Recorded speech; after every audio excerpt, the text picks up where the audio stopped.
bolehkah saya memarahi istri saya yang sudah ketahuan selingkuh? Ini kok dimarahi kenapa?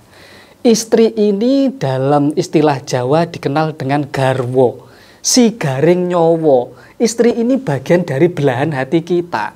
Jadi ketika istri kita memiliki sesuatu hal yang tidak semestinya, memiliki kesalahan, tugas kita mengarahkan, bukan dimarahi. Dimarahi ini bukan menyelesaikan masalah, namun malahan menambah masalah, Kang.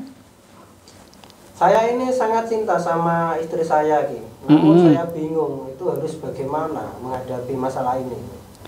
Gini, yang pertama perlu dibicarakan terlebih dahulu. Komunikasi ini paling penting. Karena terkadang, mohon maaf, si istri sibuk kerja, si suami sibuk kerja. Kemudian nanti ketika di rumah, mohon maaf, hanya urusan kelon saja. Hal inilah yang menjadikan komunikasi kurang terjalin secara maksimal. Maka langkah pertama yang dilakukan, monggo istrinya diajak jalan-jalan, monggo istrinya diajak nonton film di bioskop. Nanti kan otomatis akan terjalin komunikasi, Kang. Nah, ketika saya menghadapi masalah seperti ini, menurut kisah berngalam, itu saya harus mempertahankan atau pisah gitu. Kalau kita sedang marah, jangan langsung mengeluarkan akan kata-kata. Ketika perasaan kita baru marah, lebih baik diam saja.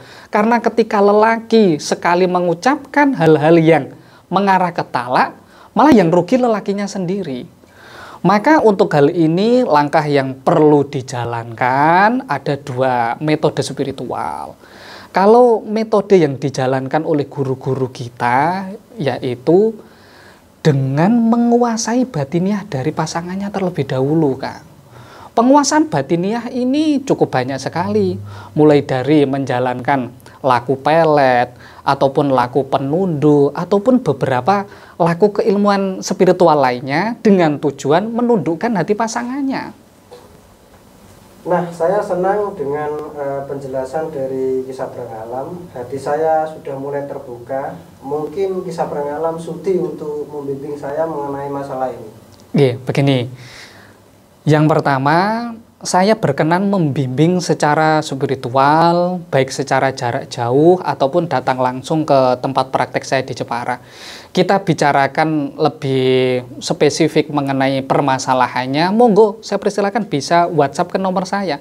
Nanti kita ngobrol-ngobrol bareng mengenai permasalahan ini. Saya pastikan privasinya ini saya jaga, intinya privasi ini tidak akan bocor kemana-mana.